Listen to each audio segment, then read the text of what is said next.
Desde el estudio José Rafael Ferrari en el Centro de Noticias Televicentro, para Honduras y el mundo presentamos el foro líder de la televisión en Honduras, Frente a Frente, con Renato Álvarez.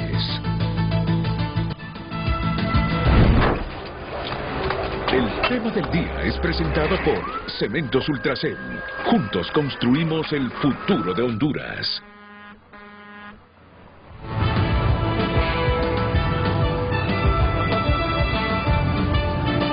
Hola, muy buenos días, bienvenidos a Frente a Frente. Hoy con la continuidad de la temática que tuvimos ayer, porque nos parece que es de mucha importancia para el país.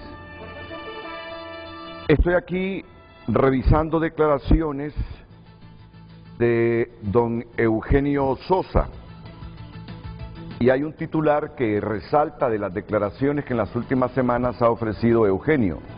Por ejemplo, Proceso Digital dice: el principal problema laboral en Honduras no es el desempleo, sino la precariedad laboral. Eso lo ha destacado el director del Instituto Nacional de Estadística, Eugenio Sosa. El principal problema laboral en Honduras no es el desempleo, sino la precariedad laboral. Bueno, será un programa interesante porque miren que yo he vivido bajo este concepto, que es el principal problema del asunto del desempleo.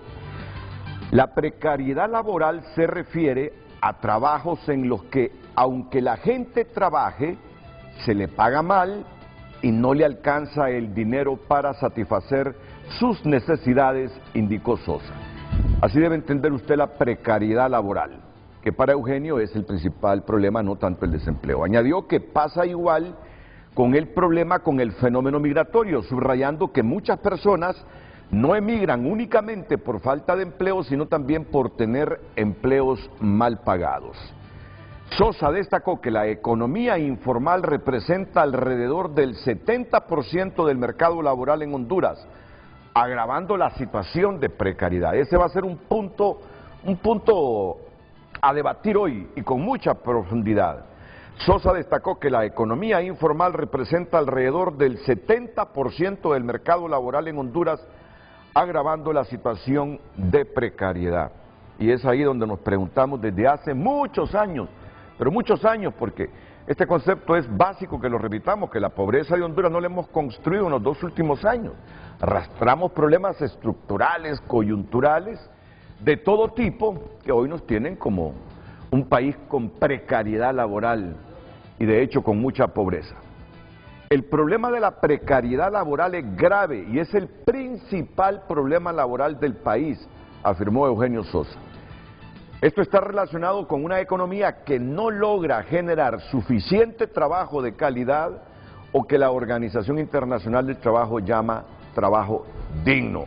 Otro puntito clave que vamos hoy a analizar, el nivel educativo que tenemos los hondureños, el nivel educativo y cuánto incide esto en la no generación de trabajo de calidad. Miren qué interesante. Pues bien, solo estoy poniendo algunos tips, ¿verdad? Estaba resumiendo las declaraciones de Eugenio Sosa en Proceso Digital. Otro periódico digital, Tiempo, dice: el director del Instituto Nacional de Estadística, Eugenio Sosa, reveló recientemente que el 73% de la población en Honduras se encuentra en condiciones laborales precarias.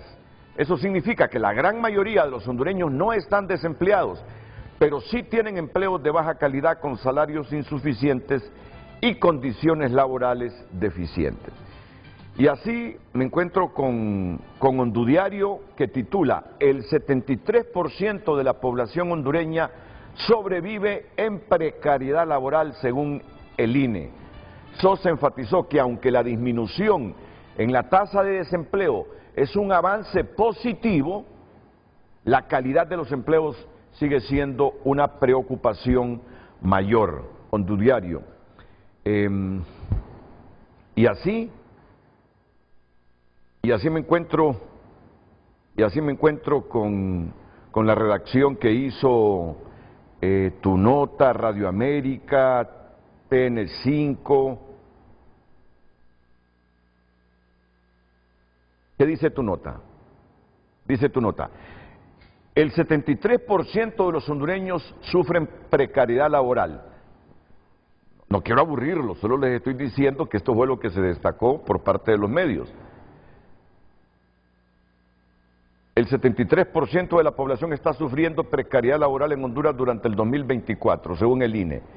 Eugenio Sosa informó que el 73% de la población hondureña se encuentra en precariedad laboral, trabajando en el sector informal, además de enfrentar el desempleo y la falta de acceso al seguro social. Según el titular del INE, la tasa de desempleo total ronda el 6.4%, lo que representa a unas 250,000 personas de la fuerza laboral. ¿Por qué hay precariedad laboral? Porque los trabajos están mal pagados. Aun cuando las personas son graduadas de las universidades, los salarios son insuficientes, detalló Sosa. Bueno, se está anticipando ya con esta redacción a responderme a una pregunta que me estaba haciendo hace algunos minutos, que también la precariedad tiene que ver con las condiciones de educación de las personas. Sosa destacó la necesidad de implementar transformaciones profundas en la economía del país para abordar esta problemática de manera efectiva y sostenible. En esa misma redacción de tunota.com le responden a Eugenio Sosa. El economista José Luis Moncada indicó que no existen políticas claras para atraer la inversión extranjera que genere mayor cantidad de empleo en Honduras, que la incertidumbre política no genera un clima de inversión para tener mayor cantidad de empleo en el país, la falta de una ley de empleo por hora ha generado mayor índice de migración hacia los Estados Unidos, enfatizó. Pues así resumió esta comparecencia de Eugenio Sosa, tunota.com. Hoy tenemos a Eugenio aquí en Frente a Frente. Gracias, Renato. Bienvenido, Eugenio. Tenemos también al expresidente del Colegio Hondureño de Economistas, actual rector de la Universidad José Cecilio del Valle, don Julio Raudal. Julio, gusto, Renato. Bienvenido. Encantado. Bienvenido.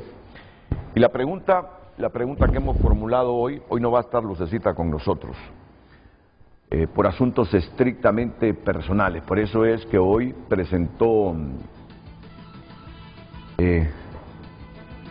Eunice López el TN5 matutino, porque se está recuperando de su salud Ramón Matute.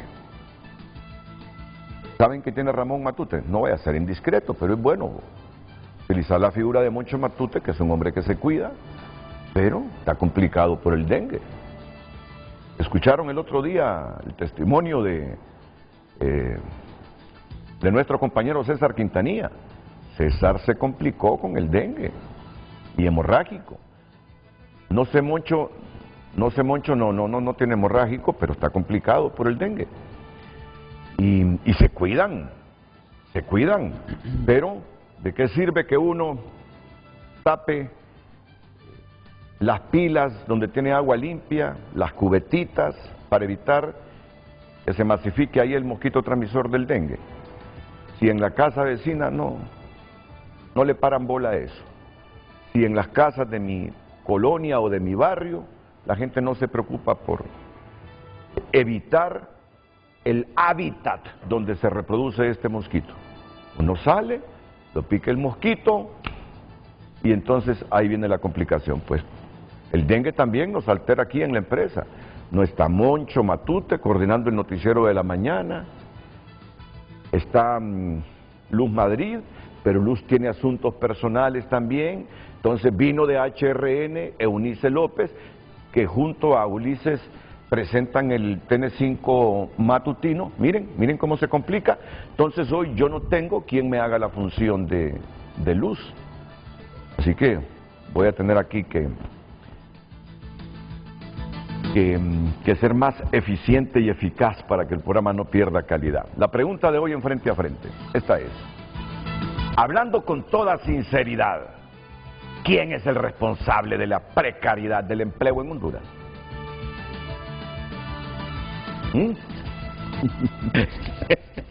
Yo solo me froto las manos. Solo me froto las manos para escuchar los puntos de vista de dos distinguidos profesionales, que son amigos, que seguramente van a coincidir en algunos puntos, que van a disentir en otros, pero todo sea para ilustración, formación y que haya una buena opinión pública sobre este tema de la precariedad laboral, que dice el director del INE, es el principal problema de Honduras, no tanto el desempleo. Hablando con toda sinceridad, ¿quién es el responsable de la precariedad laboral en el país? De la precariedad del empleo en Honduras, tomando como punto fijo lo que argumenta Eugenio Sosa, trabajos mal pagados, aún y con educación superior. Vamos a ver, vamos a profundizar en esto después de la pausa comercial.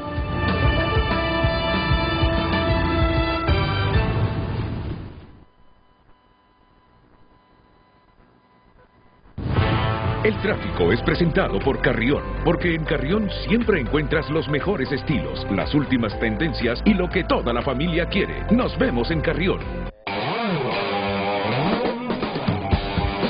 Tráfico bastante pesado, ¿va? Tráfico pesado.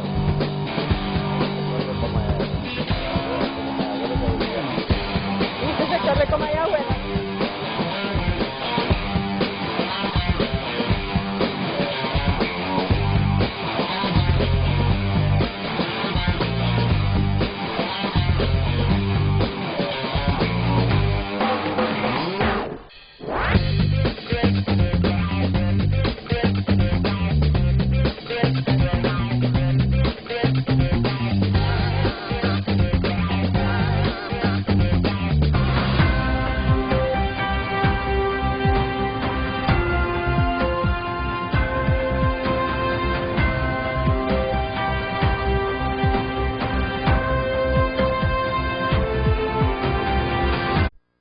Ya volvemos con Frente a Frente gracias a Farmafácil te regala un año de medicina gratis. Vos decidís a quién ayudar. Farmafácil, ayudar ahora está a tu alcance. Vuelven las combinaciones perfectas, como el fin de semana con feriado el lunes. Así son las King Shake, la combinación perfecta para refrescar tu día. Pídelas ya, de fresa, vainilla, chocolate y Oreo. Disfrútalas desde 49 lempiras. Burger King, elige a tu manera. Llega junio, el mes favorito de todos los hondureños, porque en tu 14avo, la colonia te llena de premios. Gana 6 meses de súper gratis y gana 30 bonos de combustible de 2,000 lempiras cada uno. Participa en el sorteo por compras de 300 lempiras en marcas patrocinadoras en todas nuestras tiendas a nivel nacional. Llena tu alacena o llena tu tanque. En tu 14avo, la colonia te llena de premios. La colonia, acá te queremos. Vuelven las combinaciones perfectas, como el fin de semana con feriado el lunes. Así son las King Shake, la combinación perfecta para refrescar tu día. Pídelas ya, de fresa, vainilla, chocolate y Oreo. Disfrútalas desde 49 lempiras. Burger King, elige a tu manera. Esta noche, ¿De dónde sacaste ese dinero? Trabajando. Estaba ahorrando por mi hermano Arda, para que no se lo lleve. una pequeña decisión Voy a deshacerme del arma. Bajar debería ir contigo mejor. causará grandes consecuencias a Bajar y Arif. ¿Por qué hay tanto tráfico a esta hora? ¿Habrá pasado algo? Es solo un retén policíaco.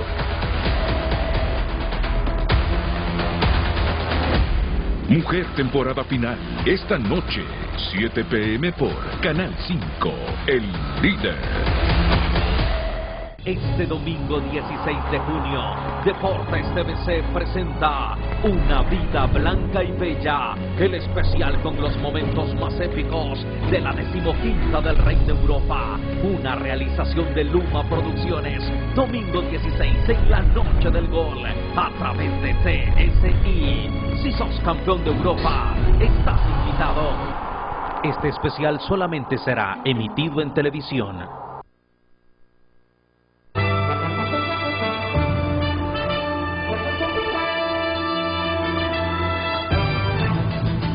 El tráfico es presentado por Carrión, porque en Carrión siempre encuentras los mejores estilos, las últimas tendencias y lo que toda la familia quiere. Nos vemos en Carrión. Buenos días. El tráfico vehicular de hoy 13 de junio desde el puente Bailey que se dirige de Comayagüela hacia el Estado Nacional. Como pueden ver, imágenes completamente en vivo, un tráfico bastante pesado en este sector que divide Comayagüela y Tegucigalpa. Para que usted, televidente, pueda tomar rutas alternas y pueda llegar rápido hacia su destino. Este es el tráfico presentado por Frente a Frente. Pasen todos un feliz día.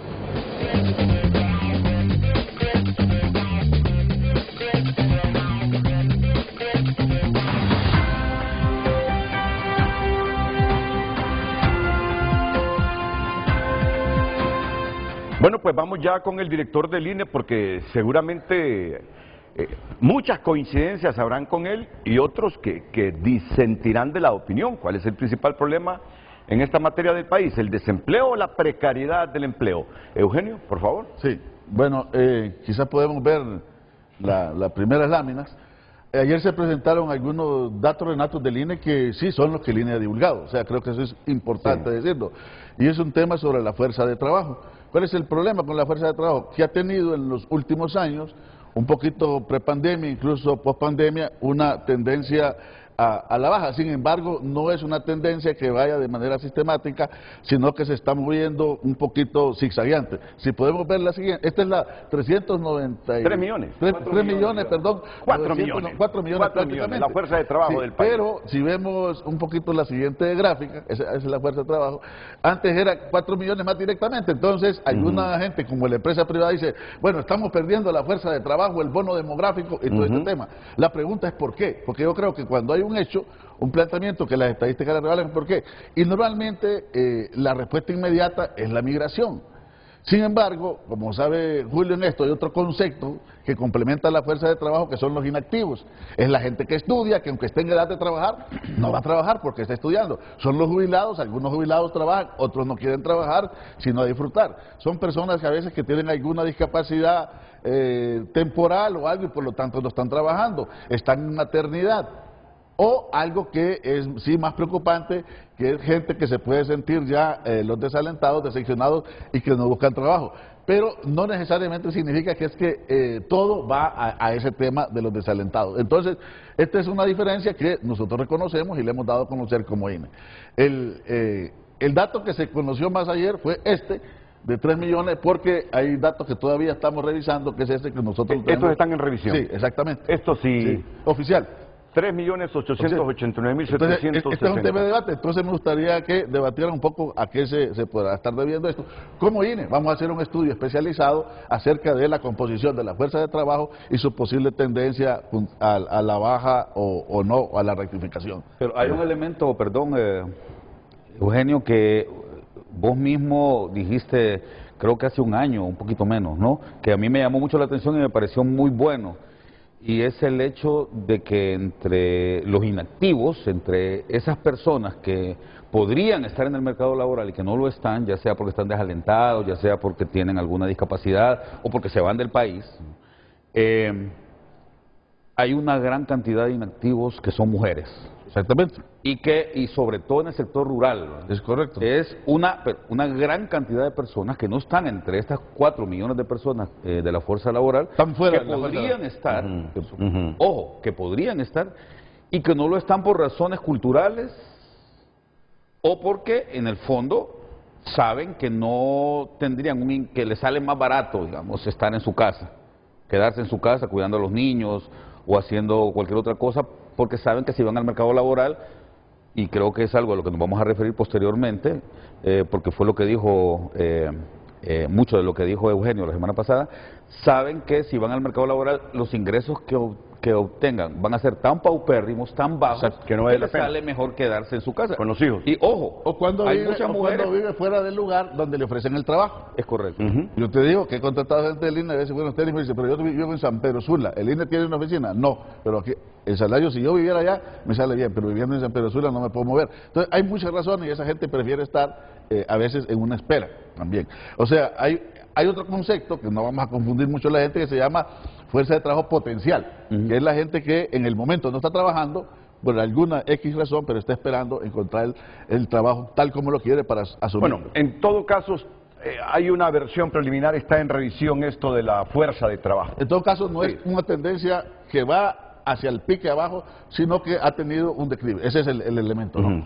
¿Coincides? Completamente. Muy bien. Que el problema, y coincido completamente, que la fuerza laboral ha estado digamos, en lo que va del siglo, En alrededor de 4 millones. Creo que llegó a ser incluso de 4.1 millones. 4.2 llegó a ser. Sí, de 4.2 en algún momento del siglo a comienzos. Y sí llama la atención el hecho de que, a pesar de que hay un crecimiento poblacional importante en el país, sí hay un crecimiento en el último siglo, ¿verdad? Y eso lo vamos a ver ahora que se levante el censo de población, cuánto más o menos está creciendo por año Honduras en lo que va en estos 25 años.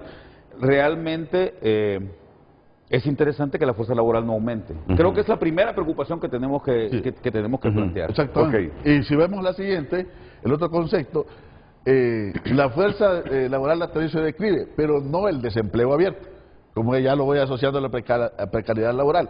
Entonces, debido a esa situación, los ocupados son menos. O sea, como la fuerza laboral se ha reducido, la gente que está queriendo trabajar, que está dispuesta a trabajar, también ha achicado un poco la gente que está ocupada y anda ahorita actualmente en 3 millones, casi 700.000, digamos. 3.700.000. Si ya ves de 500 tanto. Ahí está la brecha que falta aquí, es lo que están desempleados. Totalmente que andan buscando empleo y que no encuentran. Desempleados. O sea, pero si vemos la gráfica siguiente, vamos a ver también. Aquí hay empleo informal, todo. Sin embargo, aquí está otra leve caída que está asociada al tema de la fuerza laboral, que es lo que han estado enfatizando también el día de ayer. Porque primero estaba 720 y tantos mil y ahorita, a pesar que hay una recuperación, estamos en 3.695.000. ¿Ves? Y si tomas el dato todavía oficial, un poquito más abajo, 3.639.000. Producto de que crecieron los inactivos. Entonces los ocupados se reducen, ¿no? Sí. Ese es el tema. Pero lo fundamental, ya aquí en el programa, es lo que viene. Ahí. Yo te quiero hacer una pregunta. Ya, dale. Esta información, desde la perspectiva de gobierno, ¿tú la matizas, quieres demostrar algo o simplemente como director del INE sos objetivo y das la información real en función de las políticas públicas que tienen que tomarse? Porque también hay un sector que cuestiona al gobierno, que dice esto está mal, no podemos seguir así. Entonces la información que tú presentas es para demostrar exactamente qué punto, Eugenio. Como la obligación del INE y de todos los INES es cómo está el país. Correcto. ¿Cómo está el país? Y yo tengo una cosa. Me recuerda aquella frase que me dijiste cuando te ibas a hacer cargo, ¿verdad? Yo lo sé. Yo no voy a manipular datos ni cifras. No, y la presidenta y el coordinador del partido lo saben. Y te voy a decir que sería mentira que a mí me han dicho, podemos discutir las interpretaciones y todo, que es válido en cualquier sector. Claro. Pero el dato es este. Yo tengo dos cosas, dos pequeños ejemplos. Uno, si no fueran datos, que ni ha venido ya desde varios años, ¿por qué se usan tanto? Y vos ves que muchas de las cosas que plantea el web, hacen interpretaciones diferentes, pero muchos de los datos son datos tomados de INE, luego hace sus complementos. Yo te voy a dar un dato, el tema de pobreza, que nos generó todo aquel debate, después ¿dónde terminó? Terminó en el informe de ASJ, el mismo dato que dio el INE. Terminó en el informe de FOSDE. Qué cosa curiosa, el informe de FOSDE, tú lo presentaste aquí en una infografía, destacando, yo no lo digo que no, todo el papel de tanque de pensamiento de FOSDE, es nuestro dato, nada más puesto en una infografía de manera más elegante, si querés, que a veces ponemos las tablas de INE. No, porque yo sé que son amigos. Es que lo mismo estaba diciendo ayer Carlos Hernández, que con ese observatorio de la corrupción que lanzó ayer la universidad, dice, todos los datos fueron extraídos de la ASJ, dice, y ahí sí estaba toda la fila del gobierno admitiendo esos datos, pero cuando los da ASJ es que son malos y manipulados. Pero no, yo sé que me gusta meter insumos. Del INE, del INE fue que dijo. ¿Quién? Que todos los datos fueron extraídos del INE. Los datos en materia de corrupción que ayer lanzó la universidad con este observatorio, dice Carlos Hernández, que todos fueron extraídos de los informes de ASJ. Ok, continuemos. Si vemos el otro, aquí estamos en el tema, este es el desempleo abierto. Cuando la gente dice desempleados, aquel que no está trabajando y que anda buscando empleo y no lo haya y toda esa situación. La tasa ahorita que nosotros hemos publicado es 6.4%, que es baja, pero no puede ser más baja, hay que decir. Ha sido más baja, de hecho. No, ya lo vamos a ver. Y no es cosa menor, 250.000, 600 un cuarto de millón de personas. No es cosa Pero menor. aquí coincides con el COEP. Bueno, el COEP yo creo que... No, toma el dato. Toman los datos de Es que ustedes, correcto. el Sí. dato es del INE. ¿no? Toma Sí. el dato. Entonces, ahora, ¿cuál ha sido la tendencia histórica de esto? Ha sido mucho más baja y debe ser más baja, de hecho. Si lo vemos, si vemos la siguiente gráfica, la tendencia, hay un momento que fue de 3, Sí. un momento que fue de 3, 3.1, 3.9. Aquí en 2009, cuando el golpe empezó a complicarse, empezó a subir, encontró su pico en la pandemia, mírala ahí. Sí, 10.9. Y luego, en el gobierno actual, que el presidente ha ido bajando, 8.6, tuvo otro pequeño pico y está en 6.4. El desempleo, ¿verdad? El desempleo abierto, total. El desempleo abierto. Total, aquellas personas Sí. que están Que andan buscando trabajo y que no encuentran. pero además, que están desempleados y buscan trabajo. Sí. Y buscan trabajo. Sí. Porque hay gente que no tiene trabajo y dice, no, Esos yo son mejor... desalentados. Sí, eso es una parte, o los otros que dicen, yo mejor no trabajo porque Estoy me llega estudiando. una remesa y yo en vez de ir a ganar poco, mejor aquí sobrevivo con correcto. esto. Estos buscan trabajo, quieren trabajar. Esta gente, Renato, es la que va a la maquila de manera cuasi desesperada, con Sí. su tarjeta de identidad, o a donde le convocan cuando hay una oportunidad de empleo, buscando trabajo. No se quiere ir. Pero No se quiere ha ir. sido menor, subió, le encontramos, digamos, en 10, casi en 10, que en el 20, y luego pues se ha vuelto, pero debe seguir bajando, porque todavía está a un punto que puede ser alto. A ver, yo sí quisiera llamar la atención en la tendencia, y me hubiera gustado más bien porque tenemos datos, existen datos, el INE tiene datos desde el 90, ¿verdad? Sí. Pero sí vale la pena ver la tendencia, Renato, porque en lo que va del siglo hasta el año 2015, hasta el año 2014 más o menos, se mantuvo, digamos, oscilando entre el 3.5 y el 4.5%, ¿verdad? Pero es interesante, miren la línea cómo va desde el 2009 Sí, para acá. yo le pido a producción que siempre traten de ubicar justamente esto, si el título de la gráfica para que la gente comprenda. Yo sé que cuando cierran la toma, sí, para que haya comprensión, por favor, disculpa, Julio. La tendencia sí ha sido, en lo que va del siglo, a que la tasa de desempleo abierto vaya creciendo, y este es un elemento bien importante en términos de política también, Renato, porque el punto acá es que cuando la OIT, la Organización Internacional del Trabajo, habla de desempleo abierto, establece ese concepto, es un concepto universal para muchos países, pero hay muchos países que tienen un seguro de desempleo. Entonces hay muchas personas que se acogen a este seguro de desempleo, porque el Estado les regala un dinero cuando no están trabajando y están buscando, ¿verdad? Les regala un dinero, y por eso a veces vemos las diferencias entre los países. El problema en Honduras es que esta gente está buscando empleo, está tratando de entrar al mercado laboral Y no logra. y no lo logra. Y no estamos hablando de una cifra menor. Ahí es donde podemos discutir, ¿verdad? Porque 250.000 de personas es un montón de gente, ¿verdad? Y a pesar de que solo es el 6.5%, y vos puedes decir, pero mira, que en España la tasa de desempleo es del 12%, del 15%, ¿verdad? Sí. Pero hay que entender que en España el Estado les regala. Hay países que un regalan el dinero, 20, ¿no? el 20, 25. Les regala un dinero a las personas que están desempleadas. Aquí en Honduras, esa gente... No recibe nada. Y el problema es ese, que si yo no recibo nada, yo tengo que ver de dónde como, Claro. y de dónde come mi Renato, familia. claro. Recordando algo, porque a veces, tú recuerdas cuando el COEP hizo la bandera, ¿verdad? Sí, claro. La bandera. Eso fue este año. Entonces, dijo Eduardo, creo que fue, que sacó datos que el IS, también no eran datos comparables, porque el IS no se puede comparar con lo que nosotros medimos. Pero el Instituto Hondureño de Seguridad Social, luego un dato del Banco Central y de esto. Cuando yo dije que se habían recuperado empleos, etcétera, y que ha crecido, era precisamente comparando este dato con este, en función del 6.4, porque eso significa que hubo gente Si se que llegaban redujo a el 60, desempleo, sí, que se recuperaron empleos. eran unos 65.000 que dije, bueno, ¿de dónde se sacaron el dato? De esta tendencia que, porque cuando estuvimos acá, como país, aquí era 500.000. Sí. Medio millón. Ese es medio millón de Afectado. personas, ¿verdad? Medio millón. 10%. 10%. Todavía Bueno, en el gobierno, 400.000 gobierno dejó, ¿verdad? Sí, sí. 2021. Sí, pero fue la pandemia. Sí, todo. A ver, Sí, la pandemia. El punto es que en el 2020, 2021 hubo lockdown, hubo encierro y la gente tenía que quedarse en Miren, su casa. como el tiempo avanza, No, toda esta información que está brindando Eugenio Sosa es para llegar al punto central del programa. Ya llegamos casi. Ok, perfecto, Siguiente. continuemos. La precariedad laboral tiene dos grandes aristas. Tú ya insististe en una y es personas que sus pagos son totalmente malos pagos, malos trabajos, insuficiencia de ingreso. Es eso. Andamos en 1.000.000, 35.2%. de la fuerza laboral. Mal pagados. Sí. Mal pagados. Sí, pero hay otros, estos trabajan a tiempo completo. Y Son personas que trabajan 44 horas. A veces trabajan 10 horas, 12 horas, trabajan mucho, pero les pagan mal.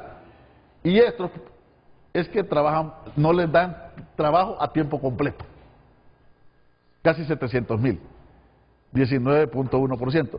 Entonces yo te hago una pregunta polémica para lo que tú estás abordando, probablemente para Julio y para los que han venido el día de ayer. Si tenemos casi 700.000 personas que quieren trabajar a tiempo completo, pero no encuentran trabajo a tiempo completo, ¿para qué una ley de empleo por hora sí va a aumentar más bien la gente que trabaja en esa situación y por lo tanto va a precarizar? ¿Por qué no, como dice la OIT, la política de pleno empleo, de empleo digno, de empleo decente, de empleo a tiempo completo? Yo quiero que producción hoy, cuando emita estas expresiones, Eugenio Sosa, inmediatamente me ubique en la reacción de Julio Raudales. Porque estoy seguro que con la reacción que le vi a Julio en este momento, al decir eso, que para qué queremos una ley de empleo por hora si ya tenemos un montón de gente trabajando de manera parcial. Es correcto. Ok, Julio se sonrió, dije yo, ¿y esa sonrisa qué es? ¿Es disenso? ¿Es coincidencia o qué es? Así que por favor hay que estar listo para que me ubiquen estas emociones. Es muy interesante el argumento de Eugenio, fíjate, porque aquí, a ver, entre estas 2 y pico millones de personas en que se ubican en las personas, en la fuerza laboral que está precaria, en su gran mayoría, y eso lo dice el Banco Mundial en un estudio que acaba de sacar ahora, que estábamos hablando al comienzo, son personas que trabajan por su cuenta. Estamos hablando de la economía informal. Entonces, ahí es donde yo rebato el argumento de Eugenio, porque no se trata, a estas personas que están por insuficiencia de tiempo, que son casi 700.000 personas, casi 700.000, en general no son personas que tienen un trabajo a medio tiempo, que van un ratito a una oficina o que van a un ratito a una empresa a trabajar por 3, 4 horas. No. Algunos sí. Algunos, pero es la inmensa minoría. La gran mayoría de personas, y eso lo dice el mismo INE, la gran mayoría de personas que están ahí son personas que trabajan un rato en el día vendiendo o bachinería o haciendo alguna cosita, tratando de prestar algún servicio, ahora lavando carros o lo que sea, sin recibir un salario. Porque hay que diferenciar esto, lo que reciben es un ingreso y ese ingreso no les ajusta para cubrir sus necesidades porque no trabajan suficiente tiempo. Entonces, no estamos hablando, y ahí yo, ahí sí, como te digo, tengo una visión muy distinta a la de Eugenio, porque lo que la ley de empleo por hora, que a mí me parece todavía una ley bastante, a pesar de que generó muchos empleos, pero me parece que es una ley todavía muy restringida en términos de una flexibilización laboral adecuada en el país. Esa ley de empleo por hora lo que te daba era la posibilidad de que la gente tomara la decisión de que un estudiante, si está en la universidad o si está en el colegio estudiando y tiene interés de continuar, pueda ir 3, 4 horas a un lugar y que se le pague un salario por eso, te da esa oportunidad. Entonces, yo lo que creo, Eugenio, que lo que mataron al derogar esa ley es quitarle la oportunidad a la gente que podría ir por un rato a una empresa a trabajar y ganarse un salario si es que así lo quiere. O sea, a ver, la ley de empleo por hora no estamos hablando, como acusaban muchas personas, de partir en dos el horario, ¿verdad? Porque la misma ley establecía esas limitantes, que no se podía hacer eso. Trataba de proteger al trabajador en eso. Pero lo que sí pienso yo, Renato, es que cualquier cosa que te permita tener oportunidades y que te las cierren está afectando el beneficio de la gente. Sí, mira, 2, 3 cosas sobre eso.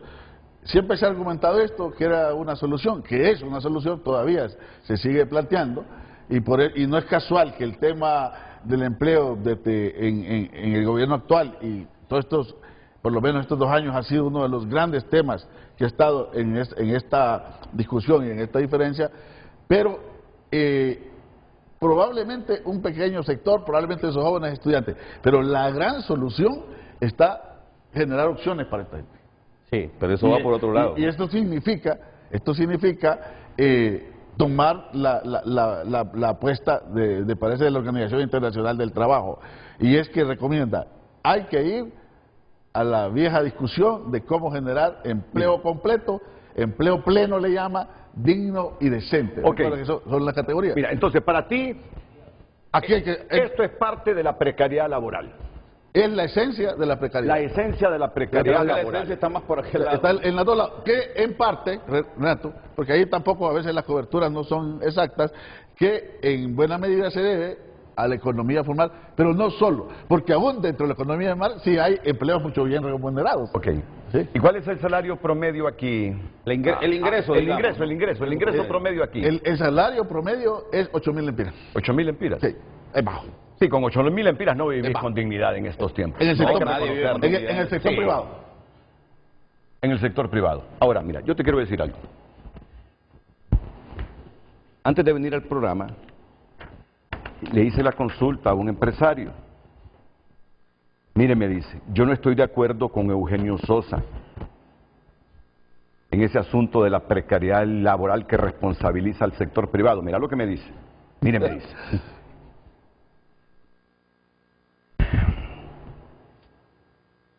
Cumplimos con el salario, dice. Fíjate, ¿por dónde comienza? Y además la carga social. Ya les voy a mostrar una gráfica que me envía. Por favor, Josep, vamos con la gráfica. Mire usted cómo divide la pantalla.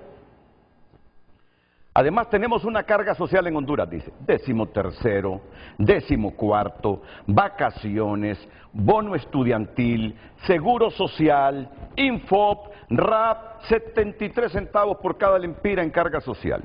Además de cumplir con el salario. La segunda parte de su comentario. Mire, ¿sabe cuál es el problema? El sector informal demasiado grande no es responsabilidad de las empresas. Nosotros cumplimos, dice, con nuestra obligación del empleo formal, pagamos el salario y además tenemos esa carga social. Y me envía esta gráfica.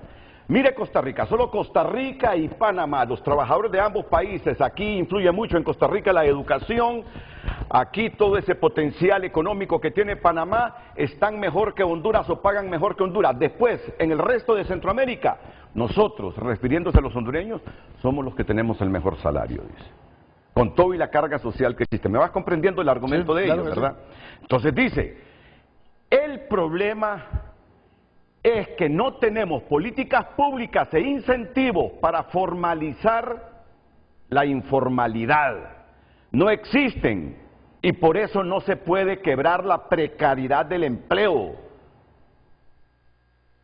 Por eso no se puede quebrar la precariedad del empleo donde no se pagan salarios ni hay seguridad social para la gente. Entonces, la visión de este empresario es que toda esta precariedad que se concentra en la informalidad tiene una causa, que los gobiernos no tienen políticas públicas claras ni incentivos para que toda esa informalidad se formalice y garantizar salario, garantizar seguro social para estas personas.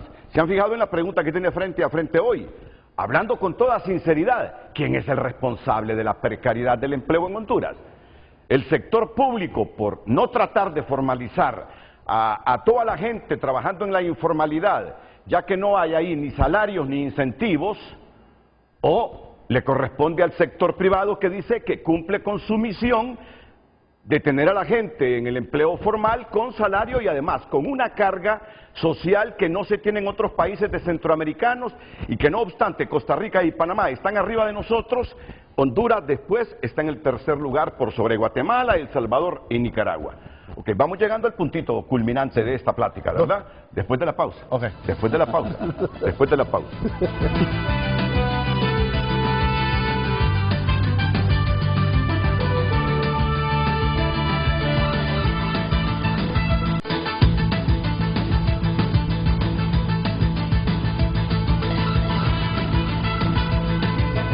Bueno, yo creo que hay que ir respondiendo ya a esta pregunta que formula frente a frente y ya Carlos H. Reyes está llamando. Carlos, quiere participar. Excelente. No sé si ya lo tenés, Josep. Bueno, pero que me esperen unos segunditos, Carlos H. Reyes. Por favor, Eugenio.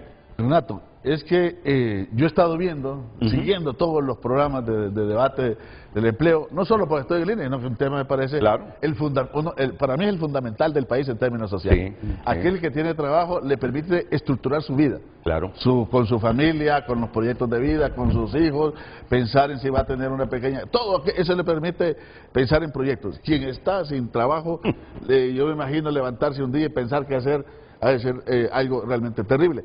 Entonces estructura la vida, ayuda al carácter a forjarse posibilidades.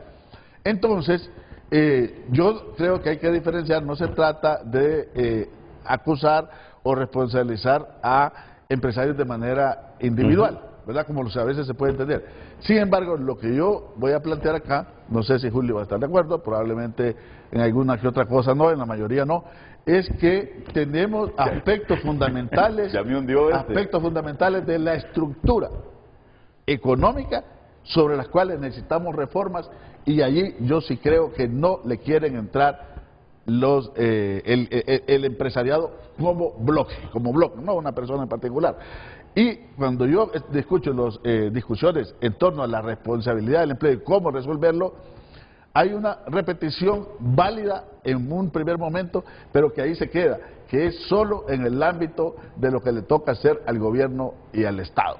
¿Cuál es? Que la seguridad jurídica, que el tema obviamente de gobernabilidad, que el tema de Estado, todo lo que puedas conformar y que tú lo has estado discutiendo en eso.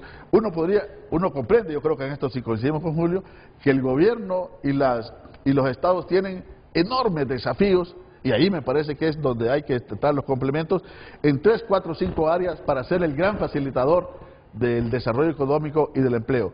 Número 1, todo el tema de infraestructura, incluyendo la energía.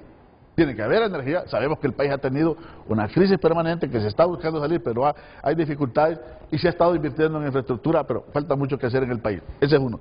2, el tema de, obviamente, además de la infraestructura, ¿quién garantiza la formación de la fuerza de trabajo y de la ciudadanía? Total. El Estado.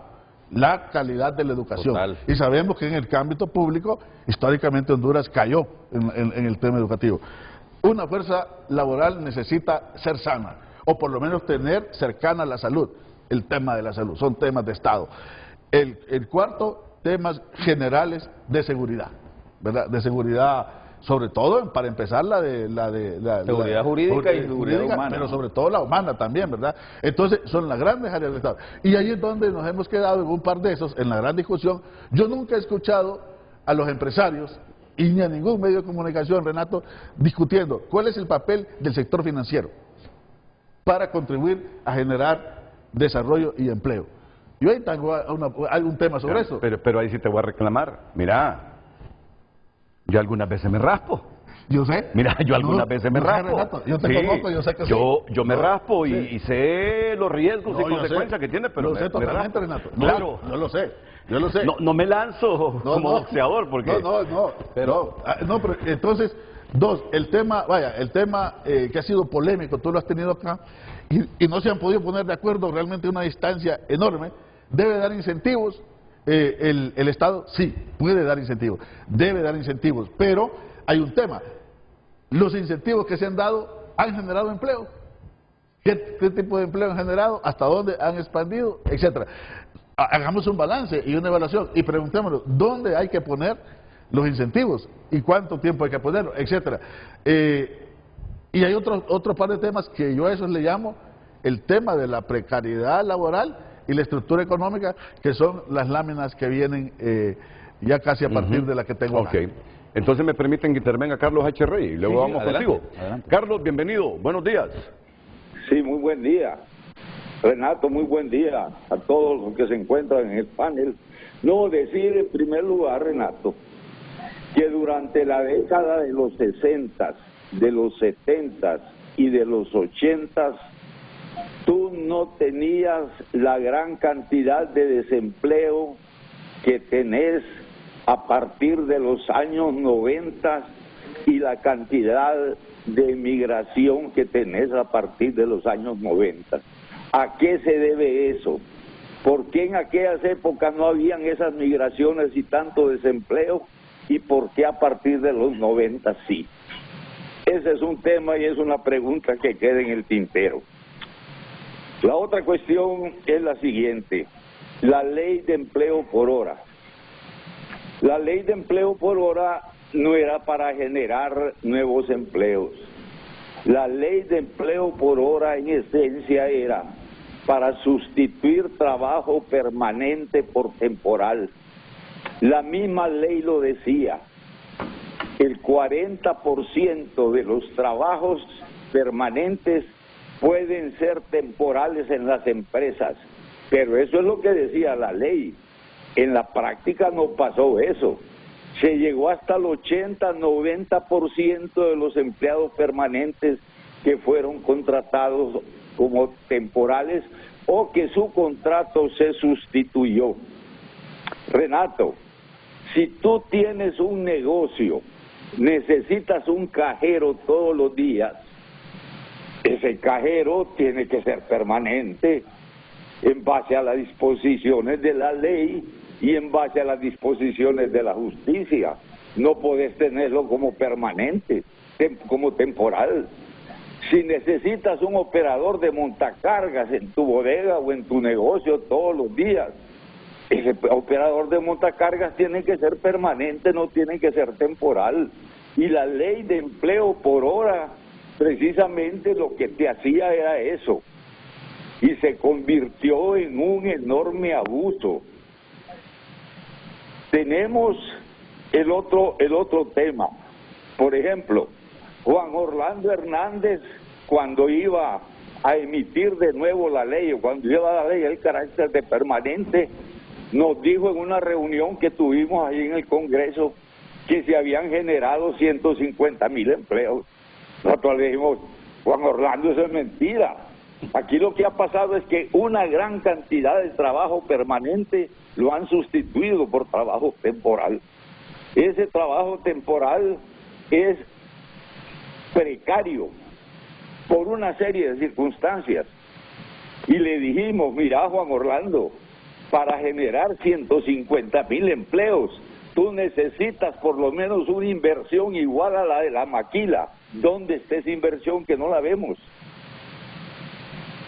La ley de empleo por hora es una trampa, era una trampa. Se refería a que podía utilizarse para que un trabajador, un estudiante, pudiera laborar medio tiempo, etcétera. Ya tenemos el decreto 121 de 1974 que permite trabajar a tiempo parcial. O sea, Renato, que si tú trabajas media jornada, te pagan en proporción al tiempo trabajado. Pero, hay un pero, si ese trabajo es permanente, tiene que ser permanente la persona, tiene que tener contrato permanente. Es una grosería, Renato, cómo a partir de este tiempo que empezó a operar esta ley, una gran cantidad de gente que llega a la vejez no tiene ni quien la sostenga, le anda pidiendo a los hijos para que la mantenga. ¿Cómo perdimos en el Seguro Social que se incrementara la afiliación? ¿Por qué? Por la ley de empleo por hora. Eso no es justo. Entonces tenemos ya una ley que te permite utilizar el trabajador a tiempo parcial, pero respetando que si es trabajador permanente, pues tiene que tener contrato permanente. Si el trabajo es temporal, pues es temporal. Si es para hacer sustitución en vacaciones, sustituciones en Semana Santa, y empleo adicional en determinados periodos picos, eso ya la ley lo permite. Entonces, disculpen la intervención, no, está bien, pero Carlos. sí me preocupa que se esté en alguna medida no utilizando bien el concepto de la precariedad laboral, porque una de las formas de la precariedad laboral es una ley de empleo por hora como la que tenemos. Yo aprovecho para que ocupemos 2 minutos más con tu experiencia en esta materia. Para ti, ¿cómo debemos comenzar a reducir la precariedad laboral en Honduras? Porque mira, tú sabes que en esto de precariedad laboral Eugenio tiene una visión. El sector privado, mira, aquí tiene otra visión y dice, comparemos los salarios en Costa Rica, no, comparemos los salarios en Centroamérica, dicen. Solo Costa Rica y Panamá están arriba de nosotros. Costa Rica, por su educación, hay un valor agregado en el trabajador costarricense, los panameños, porque ya sabemos la potencialidad de la economía. Después, Honduras, con todo y la carga social, en empleo formal, dice, es la que mejor paga. Y dicen, y bueno, esa informalidad, quien está en la obligación de reducirla es el gobierno con políticas públicas y con incentivos para que los informales se vuelvan formales y garanticen un salario y su seguridad social. ¿Cuál es el criterio que tiene Carlos H. Reyes sobre esto? Bueno, es que mira, Renato, con el solo hecho de tener una ley como la que teníamos de empleo por hora, con eso se contribuye a la precariedad laboral en las empresas donde hay trabajo permanente.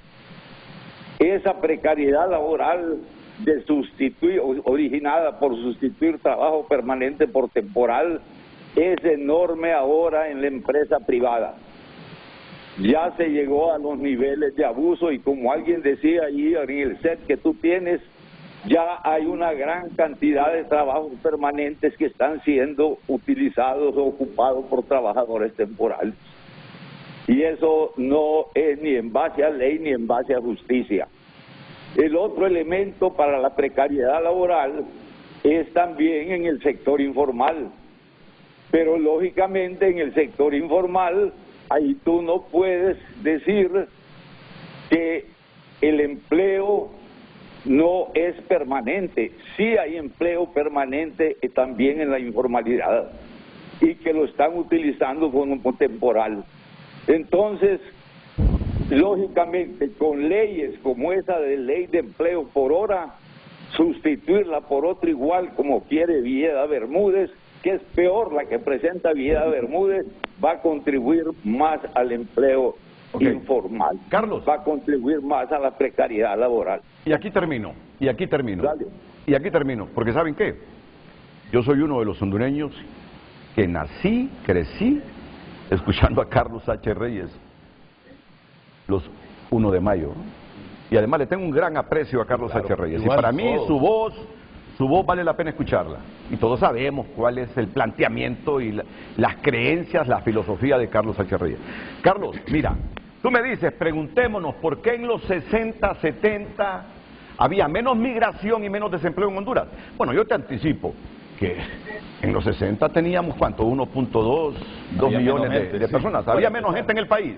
Pero fuera de eso, ¿qué respuesta te das tú cuando me dices, preguntémonos, ¿por qué en los 60, 70, que fue la época de golpes de Estado casi recurrentes en el país, teníamos menos migración y menos desempleo? ¿A qué conclusión llegas tú?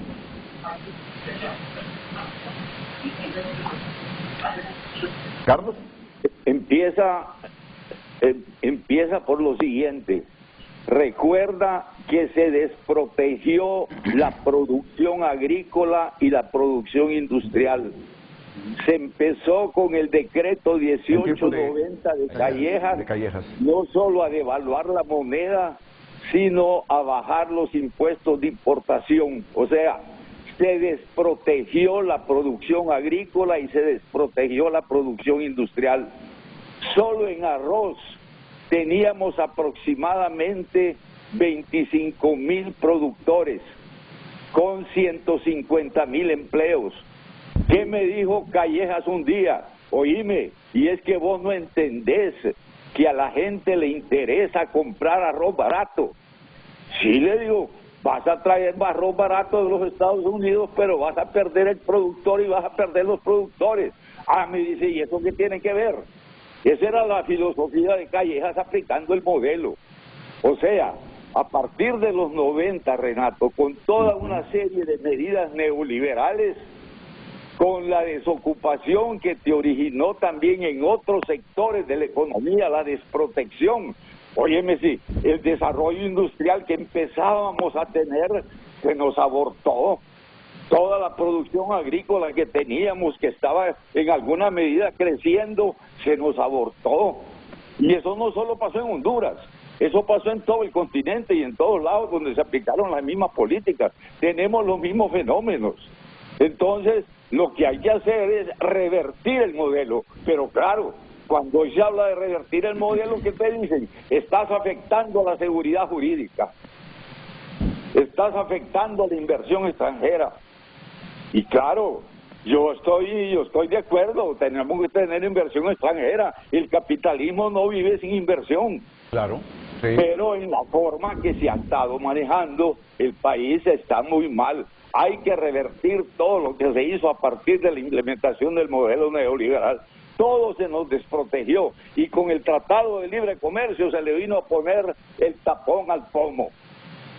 Sí, yo conozco gente que aprecia el capital, que vive en el modelo capitalista y que coincide con Carlos. Unos son los Pepe Segovia y su hijo y su familia, y otros que creen que ahí nos fuimos capaces de negociar bien. Bueno, Carlos, y así, una receta breve, Carlos, de 1 minuto, ¿y qué es lo que tenemos que revertir?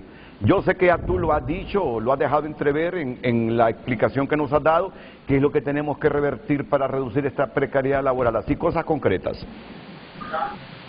Bueno, en primer lugar, en el caso de los empleos permanentes, debe de cumplirse con la ley que todo empleo permanente, todo trabajo permanente y continuo debe ser desarrollado por trabajadores permanentes con contrato indefinido. Eso es una parte importante para resolver el problema. La otra, lógicamente, que tiene que ver con esas políticas públicas relacionadas con los tratados de libre comercio. Ya se ha hablado mucho de la necesidad de revisar esos tratados y cada día se nos pone la situación peor. Y mira, no vamos a poder desarrollar nuestros países mientras no volvamos a la Unión Centroamericana. Solo con la Unión Centroamericana vamos a poder a nivel internacional competir o estar en condiciones de mejor defensa de lo que nos pasa. Paisecito por paisecito como estamos, Renato, vamos a seguir enredados todos los años y dándole vuelta a la misma cosa y volver a retroceder y volver hacia adelante y volver hacia atrás. Esto no nos está llevando a ningún lado. Yo sé que esto no es fácil, pero definitivamente si seguimos como estamos, Renato, paisecitos por paisecitos y cada vez más chauvinistas, la cosa es peor. Sí, estamos jodidos en eso, Carlos. Coincido plenamente contigo. Mira, Costa Rica tradicionalmente aislado, ahora tenemos a Nicaragua con su propia versión de país, tenemos a Bukele con su propia versión de país, Guatemala en medio de sus problemas de inestabilidad política, bueno, y nosotros. Bueno, Carlos, muchas gracias, muy interesante. No, la institucionalidad, Renato, solo para terminar, sí. El problema de la institucionalidad, mira, mientras Costa Rica solo ha tenido de la independencia para acá 5 golpes de Estado, Honduras ha tenido entre golpes de Estado, montoneras y guerras civiles 50. ¿Cómo vamos a estar adelante? Es imposible. Esa es otra cosa que también tenemos que ver. ¿Cómo evitamos los golpes de Estado? ¿Cómo evitamos campañas como las que hacen en este momento contra un gobierno que quieren que fracase y quien está fracasando es el país? Si este gobierno fracasa por incapaz o porque lo hacen fracasar, son 20 años perdidos más los que tenemos. Carlos, ahí sí diciendo, fíjate, yo creo que el gobierno puede poner de su parte. En este momento el gobierno puede poner de su parte para entrar con... Óyeme, ¿cuántos años tienes tú de luchar esos contratos de la cervecería hondureña con el mero capital? Pero con el mero capital, mira, yo creo que el gobierno tiene que poner un poco más de energía en ese asunto, de sentarse a negociar en función de sus creencias, pero sentarse, no alejar. Vamos a tener una plática, Carlos, aquí en público, en frente a frente, más adelante. Gracias. Perfecto, buen día, saludos. Mira, Calleja, yo creo que conocí a Calleja bastante y Carlos no deja de tener razón. Para mí que el modelo que intentó implementar Callejas en la parte agrícola fracasó. Fracasó, y ya te paso. Te mandé ahorita. Ok, y nos dejó bien fregados. Es que mira... Sobre el tema, Mira, fíjate que una vez viene Callejas aquí, ya siendo presidente de la Federación de Fútbol. Y yo soy de los que creo... Me voy a meter en el campo deportivo, solo 1 minuto, no les voy a robar eso. Y le digo, hablar aquí con tal de que sea el Motagua, no hay problema. Presidente, le digo, ¿sabe una cosa? Si vamos a ir a hacer los ridículos en el Mundial de Fútbol o en los Mundiales de Fútbol, yo soy de los hondureños. ¿Qué digo? No vayamos. Preparemos nuestras ligas menores, mejoremos la infraestructura deportiva, los estadios de fútbol, las canchas, las gramas que han sido potreros. Nunca va a mejorar el fútbol en esas condiciones, le digo. A mí me da pena que toda la imagen que conseguimos en fútbol en el 82, con el fútbol que estamos demostrando en los siguientes mundiales que hemos ido, que conste, me agradó que fuéramos a un segundo mundial cuando don José Rafael Ferrari, sentí patria cuando volvimos a un mundial, pero no me gustó el fútbol que hicimos. En Brasil hicimos el ridículo. En medio de eso le dije a Callejas, una vez que vino aquí, antes de irse para Estados Unidos, si vamos a ir a hacer el ridículo a esos mundiales, mejor estémonos aquí. Me dice Callejas, no comparto contigo.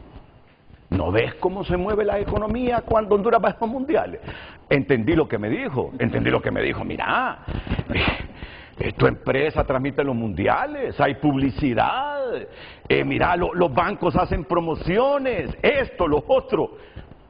Yo dije, y no deja de tener razón, pero yo estoy pensando en la imagen del país, ¿ves? Claro. Yo estoy pensando en la imagen del país, no en el comercio que se mueve alrededor del mundial. Mira, hay que reconocer algo. Callejas era pragmático y neoliberal y se murió así. Totalmente. Ahora sí, yo creo que el neoliberalismo ha fracasado. Yo creo que ha fracasado. El modelo neoliberal yo creo que ha fracasado. Pero es mi punto de vista. Vamos contigo, no perdamos tiempo. Nada más te mandé un gráfico sobre el tema que hablaba don Carlos, pero yo quisiera contestarle un poco a don Carlos, a quien le envío saludos y mis respetos y mi cariño. Primero, don Carlos, es cierto que antes había menos migración. Yo he revisado las cifras históricas sobre el tema del desempleo acá en el país porque el INE, que antes se llamaba Dirección General de Estadísticas y Censos y que estaba en la Secretaría de Planificación en el tiempo que menciona don Carlos, ¿verdad?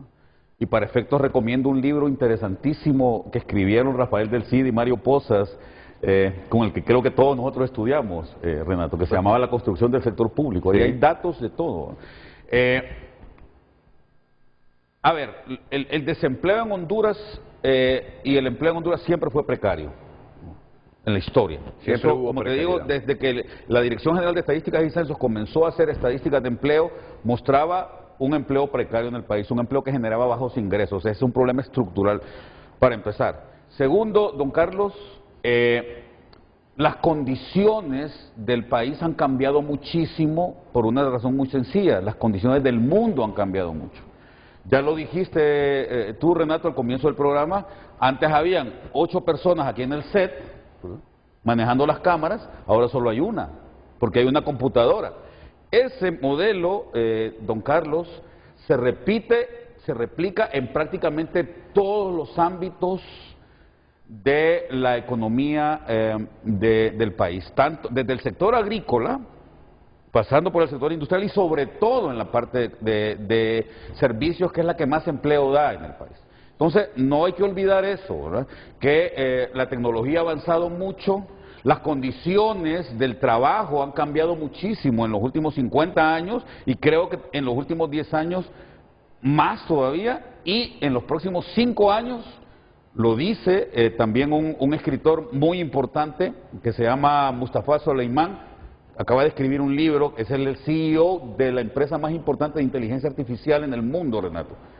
Y se llama La Ola que Viene, The Coming Wave, ¿verdad? Y dice, señores, prepárense, porque si no se preparan, la cantidad de gente que va a quedar desempleada en los próximos 10 años con la inteligencia artificial se va a triplicar.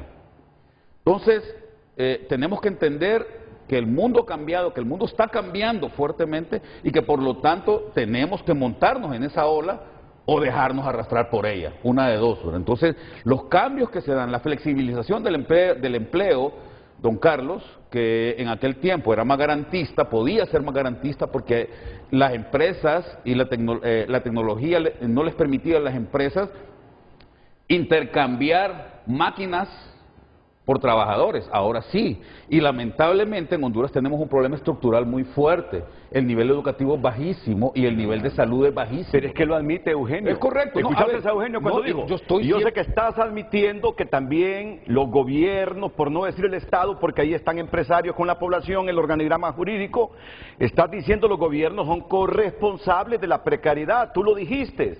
Hablemos de la salud en el país, precaria. Hablemos de la educación en el país, precaria. Hablemos de la inteligencia artificial. Renato, oíme. Mira, solo termino con Cero. esto. Renato, lo que, tú lo dijiste. Solo déjame terminar la idea, porque aquí hay un tema. Vos mencionaste factores que le corresponden al Estado que son importantes y me parece muy bueno que lo hayas hecho y que lo reconozcas, porque creo que lo has reconocido siempre, aun cuando no estabas en el gobierno. Cuando mencionaste el tema de la empresa privada, mencionaste, por ejemplo, al sector financiero. Mira, yo creo que es un error echarle la culpa al sector financiero de la precariedad en el trabajo y de las limitaciones que tiene la inversión, porque el sector financiero trabaja con plata que no es de él y tiene que cuidarla, y es el mismo Estado, a través de la Comisión Nacional de Bancos y Seguros, quien tiene que garantizarle a mí como ahorrante que ese dinero que los bancos van a utilizar no se vaya a perder. Entonces, mira, echarle directo, es muy fácil decir, no, que los bancos son... Pero espérame, mira, mencionaste eso. Cualquier tipo de desarrollo requiere capital. No, correcto. O sea, sin capital no hay posibilidad. Y obviamente, solo perdóname. No se llevará a la debacle. Solo déjame terminar la idea. No, pero déjalo que porque... Sí, solo no llevará a la debacle del sector financiero, sino que, en todo caso, aceptando tu premisa, yo lo que digo, discutámoslo. Pongámoslo en la mesa. Es que yo lo que creo que somos a veces tan al otro lado que ni siquiera aceptamos poner el tema en la mesa de la discusión. No, yo creo que es importante. ¿Cuánto capital está? Vos sabés que tenemos ahí un sistema financiero que, a pesar de todas las dificultades, tiene mucha liquidez. Y ya rato tiene liquidez. Yo no sé si ustedes se acuerdan, en los años 80 aquí, todavía cuando haya avanzado los 80 a mediados, cuando Ascona, ya no sé, y probablemente todavía en los 90, que pasábamos en una permanente crisis de divisas. Sí, en los tiempos de Montoya, presidente del Congreso, no había, correcto. No había reservas y todo. Ese problema, en la actual estructura económica, y por eso es que vale la pena discutirla, quienes lo resolvieron en gran parte, no solo fueron los migrantes. Después, pero mucho después. No, mucho después. Déjame terminar una idea. Entonces, nada más. A esas cosas que me refiero yo, cuando digo yo, hay que poner eso a discusión en tipo de estructura y a dónde vamos a poner el impulso. Porque el desarrollo económico, con el Estado y con el sector privado, no puede ser inercial, quedar para donde quiera. Y ahí tal vez vamos a definir, vamos a disentir. Tiene que tener cierto nivel de conducción, de orientación, de impulso. Compromiso. Lo mejor es que sea en consenso. Sí. Lo mejor es que porque sea el dinero no es de ellos, sino que es de todos nosotros. Ahora, yo no sé tanto, mira, una cosita nada más. Esto te va a gustar porque a vos te encanta Chile. En Santiago se reunieron los empresarios más granados de varias partes del mundo para analizar el desarrollo empresarial y su papel en la sociedad. Sí. Y hay una frase con la que titularon el informe que a mí me fascinó. Esto hace ya unos 5 años, dijeron: no podemos ser exitosos en países fracasados. Total. Es decir, creer que tú puedes estar en esa burbuja de éxito toda la vida en un país donde afuera la gente vive mal, vive extremadamente mal, y buscando... Totalmente de acuerdo con eso. Entonces, ahora, solo déjame ripostar una cosita ahí, Eugenio.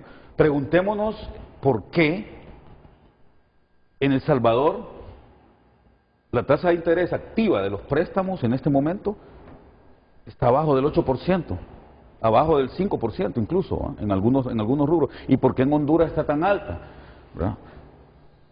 Hace 10 años más o menos, Renato, aquí en este programa, yo recuerdo que estaba Nelson Ávila y estaba yo acá, discutiendo una medida que tomó Juan Orlando Hernández. Populista. Él dijo: vamos a bajar las tasas de interés artificialmente y ahora los bancos no van a poder prestar a más de tanto. Por supuesto que yo estaba absolutamente en contra, y no es porque yo defienda el sector bancario, si yo no trabajo con los bancos. ¿Por qué yo creía que esa era una política errónea de Juan Orlando Hernández? Y se notó que fue errónea porque fracasó, no pudo hacerlo. O sea, es fácil decir, vamos a bajar la tasa de interés así artificialmente porque yo quiero. El tema es que el dinero tiene un costo y ese costo está determinado por la confiabilidad que exista, por la gobernanza, ¿no?, que hay en el país, por las medidas de política monetaria que toma el Banco Central. Entonces, hay una razón, y si no sería muy fácil entonces que la presidenta Xiomara Castro dijera vamos a bajar las tasas de interés a tanto. No es tan fácil, ¿verdad? Se requieren ciertos requisitos que están muy ligados a cosas que vos dijiste. Tú que siempre estuviste ligado a los organismos internacionales y sos amigo de ellos, ¿recuerdas el informe de 2011 del PNUD sobre la desigualdad?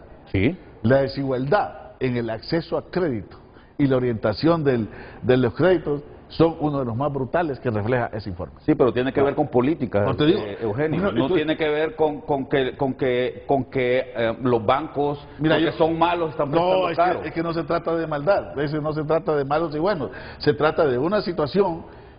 Aquí tenemos dos opciones.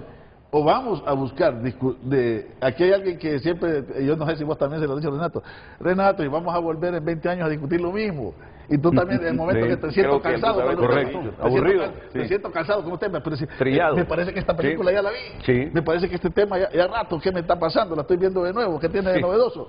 Y estamos llegando a las mismas conclusiones. Entonces alguien dice, y eso tiene que ver, o nos sentamos en pensando en todo este rumbo del país, y dentro de todas estas condiciones de cambios mundiales, totalmente de acuerdo, de flexibilidad, cuál es el papel que Honduras va a buscar jugar para posicionarse, donde el interés nacional, sin desconocer los intereses que cada quien tiene que tener, porque no puede haber una empresa que no busque ganar. O sea, eso obvio no existe. O sea, eso no existe. Esa es ni siquiera las públicas. No, tiene que tener rentabilidad, si no tiene sentido. Pero dentro de eso, colocar las posibilidades de que realmente haya esta palabra que usaba el gran Finkelhammer, que ya se fue de esta tierra, decía, donde quepamos todos. Bueno, tú estás consciente que el dinero de los bancos no es de ellos, ¿verdad?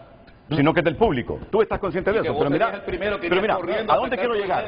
Lo que lo que nos quiere decir es que, yo así lo entiendo, porque yo coincido en muchas cosas de las que dice con el sistema financiero nacional, Eugenio.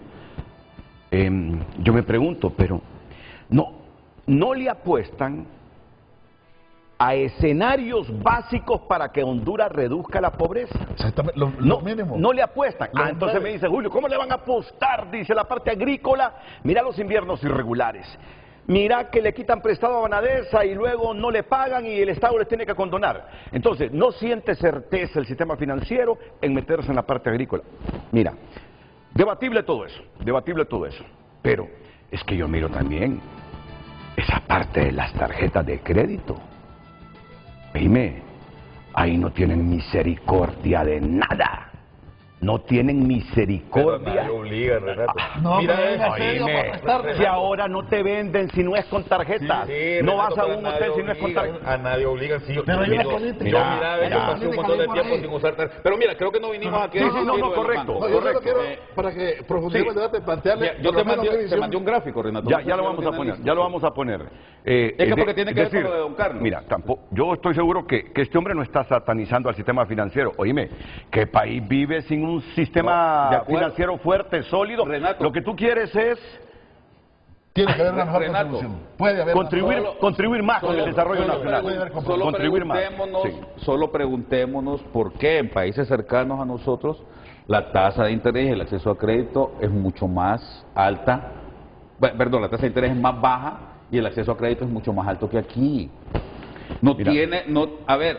No es que exista, la diferencia fundamental son las condiciones que existen, y las condiciones las da la política, Renato, ¿verdad? Las condiciones las da la confianza que despierten los agentes económicos la situación del país. Ok, mira, fíjate que yo hoy a día la gente dice, ya la raya, Renato, con ese ejemplo, pero es que ahí también hay que hablar del humanismo. Nadie me responde, mira, ni Marcio ni la Comisión Nacional de Banca y Seguros. Cuando tú les debes 200.000 en tarjetas de crédito, la fecha de corte es un martes, llegas el viernes con anticipación, abonarle 150.000 empiras, y el martes te están... Todo el 200. Oíme, te están cobrando intereses por los 200.000 cuando les pagaste 150.000 antes. Este servidor tuyo no usa tarjeta de crédito. No, esa no es la pregunta mía. Estoy diciendo... Es que a nadie le ponen una navaja para usar tarjeta de crédito. Oíme, pero no sería eso, Julio. El Estado está obligado a proteger.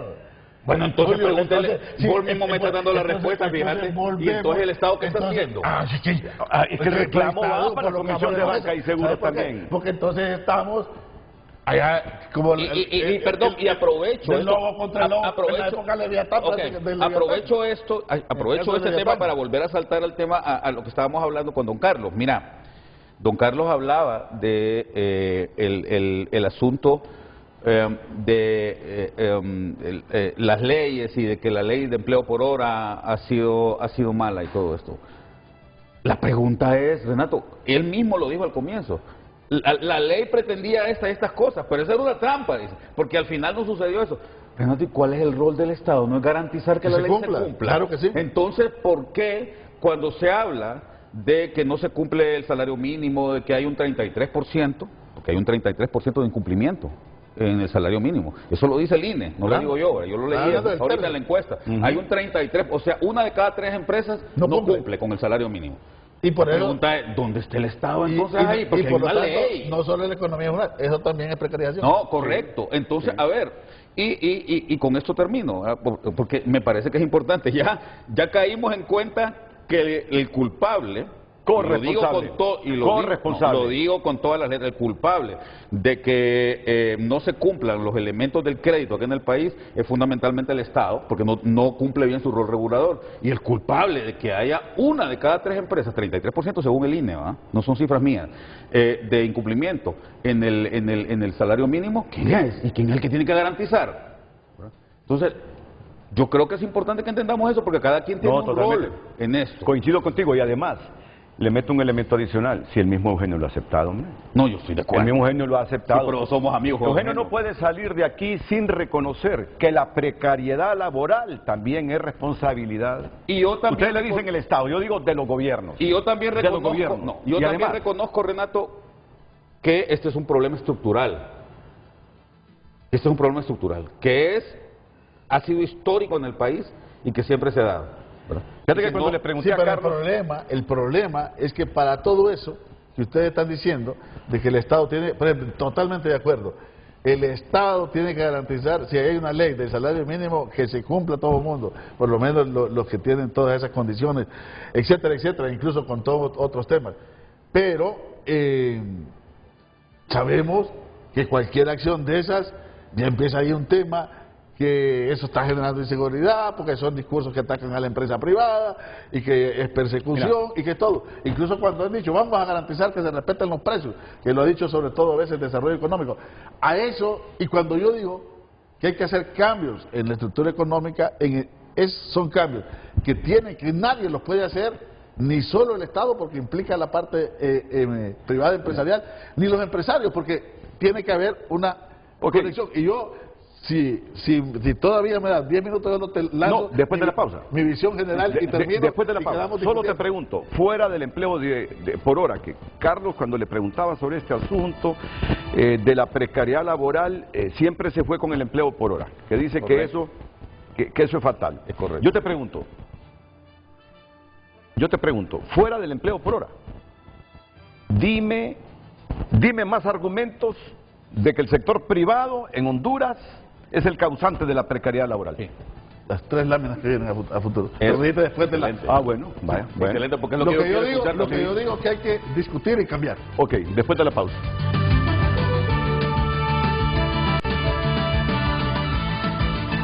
Redes Sociales es presentada por La Curazao Cash. En junio, que no te quedes sin efectivo para lo que necesites. Solicita tu efectivo al instante y gánate un menaje. Bueno, miren, ya saben la pregunta, ¿verdad? Esta es la pregunta que hemos estado formulando durante todo el programa. Ahora vamos con los mensajes.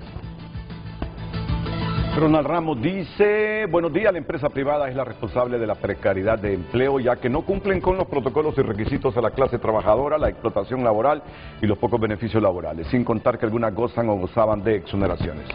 Sigamos, Emma Cataleya, enamorado, dice: muchos creen que el gobierno es responsable debido a la falta de políticas efectivas para generar empleo y mejorar las condiciones laborales, pero no es así. La precariedad lo impone la alianza público-privada de parte de las mismas 10 familias de la élite del capitalismo. Bueno, criterios, los respetamos, hay que respetar esos criterios, sí, y muchos pueden ser debatibles, pero siempre en el marco del respeto y libertad de expresión. Buenos días, la empresa privada es la que tiene toda la culpa porque no respetan los derechos laborales de los trabajadores.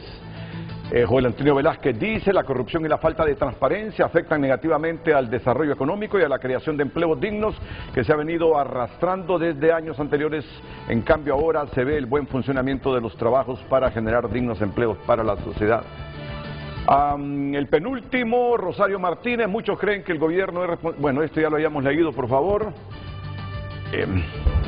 Vamos con el otro, Milagro Mejía: las empresas que generan el mayor número de empleo son las que no gozan de exoneraciones. Por eso es importante que aprueben la ley de justicia tributaria para que todo sea justo y equitativo. Yo creo que yo me voy a ir de este programa con una conclusión. Ajá. Hay corresponsabilidad. No, claro. Hay corresponsabilidad. Pero imagínate, en esto de la precariedad. Hay grandes responsabilidades, sí, de desafíos en los dos ámbitos.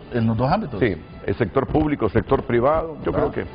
Bueno, pero escuchemos los argumentos que tiene, ¿verdad, Julio? Adelante. Eugenio Sosa, pero después de la pausa, porque nos hemos quedado un poquito atrasados.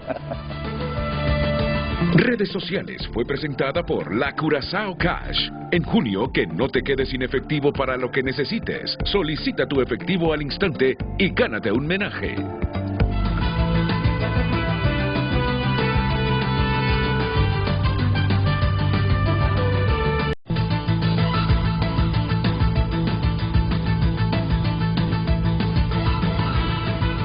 Bueno, viene una pregunta entre las claves para que la responda el director del Instituto Nacional de Estadísticas, Eugenio Sosa.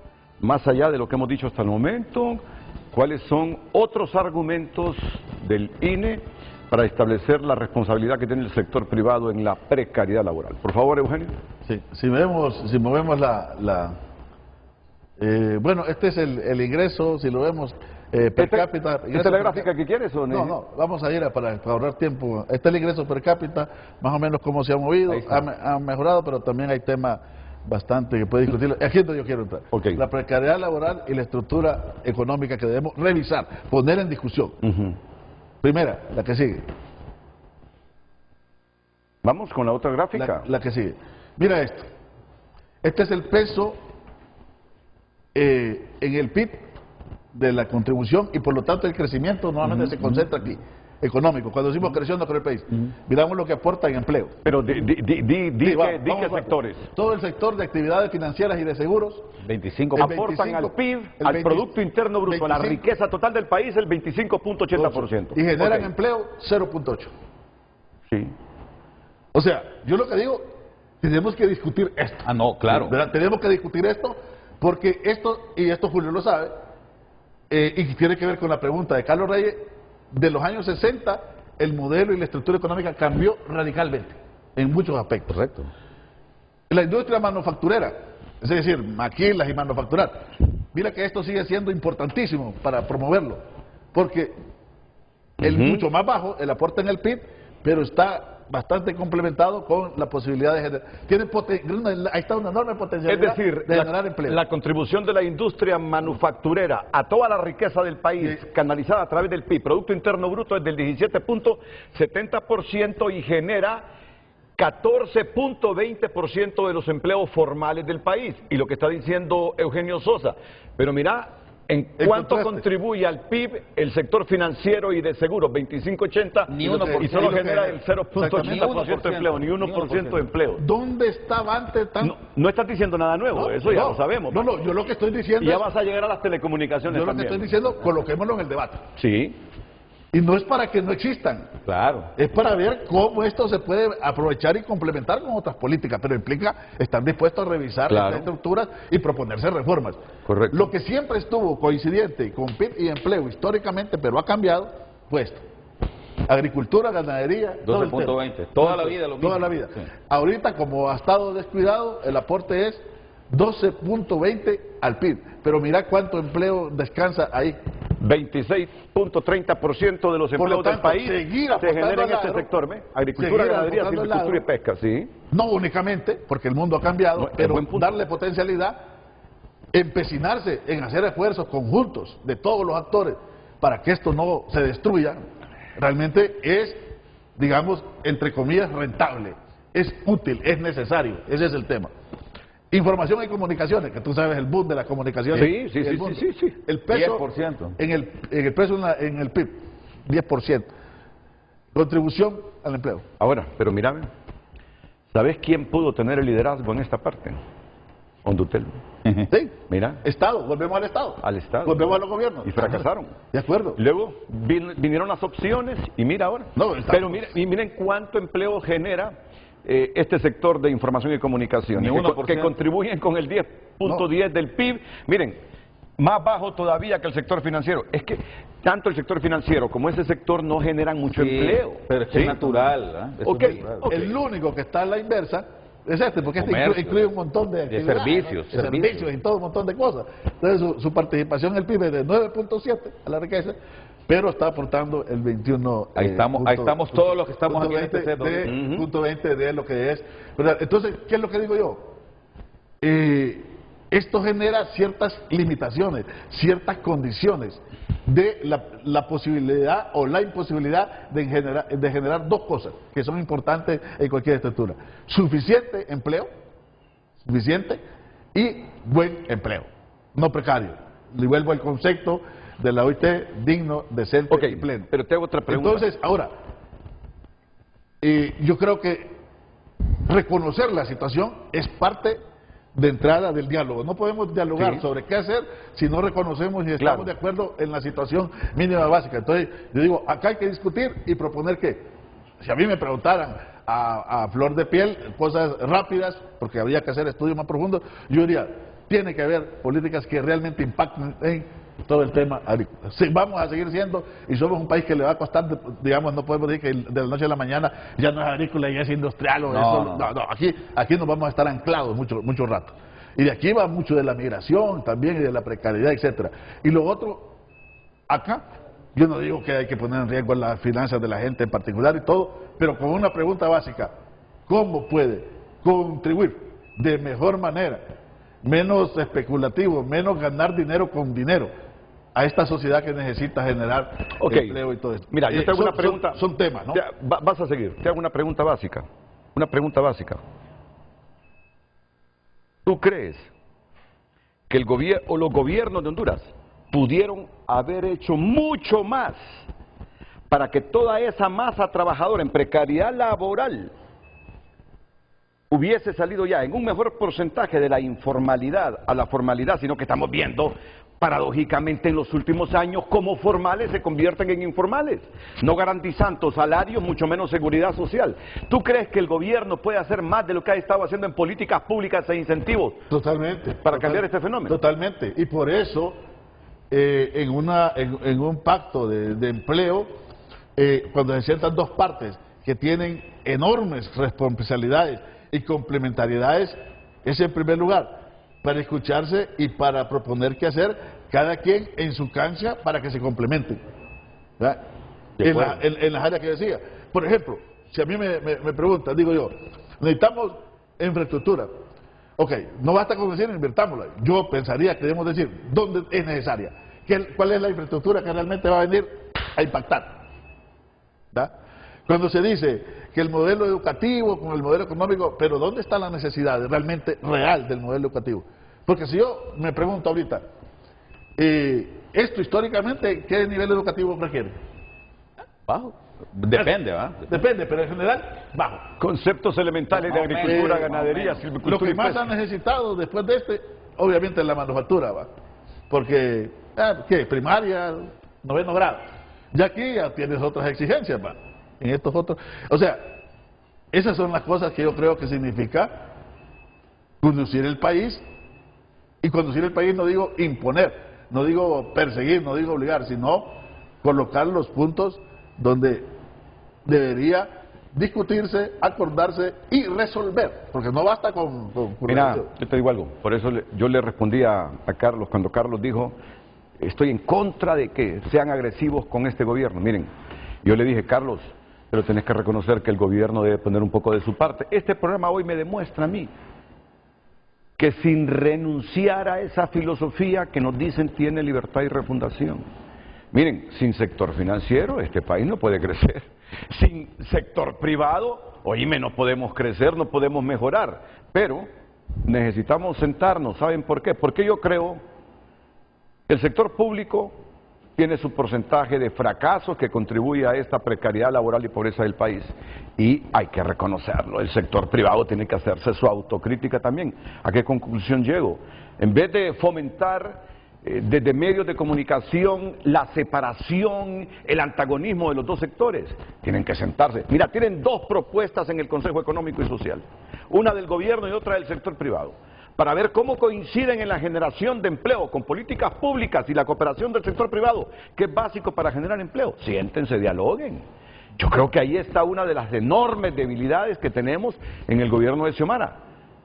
Presidente Xiomara Castro Sarmiento, ayer escuché a Ricardo Salgado, ya un Ricardo Salgado reconociendo que sin el apoyo del sector privado, sin la contribución del sector privado, no vas para adelante, Julio, no vas a sacar al país de esto.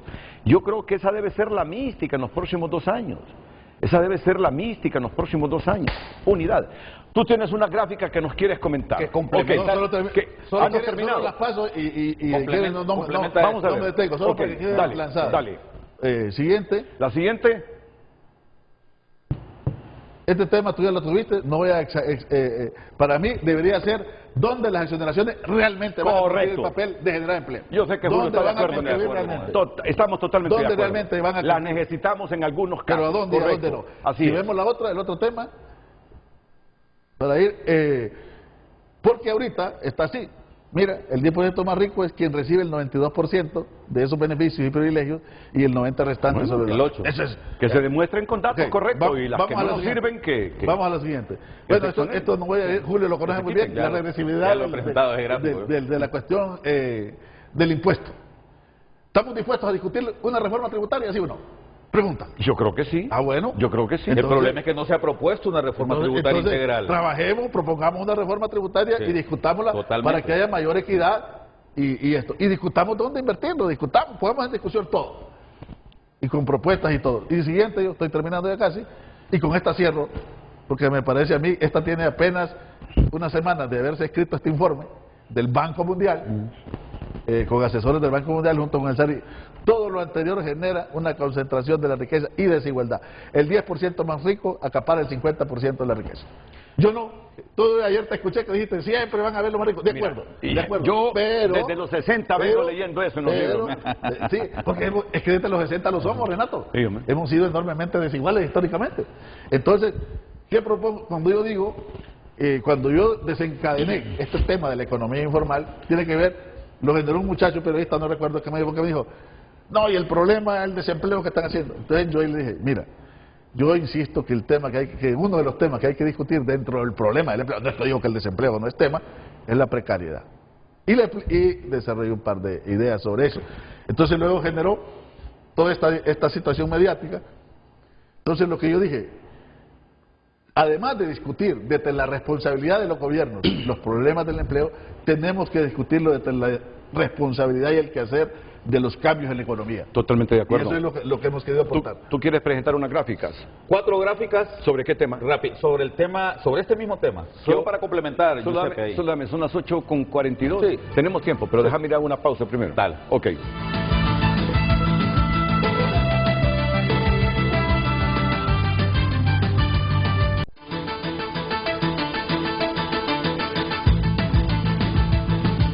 Redes Sociales es presentada por La Curazao Cash. En junio, que no te quedes sin efectivo para lo que necesites. Solicita tu efectivo al instante y gánate un menaje.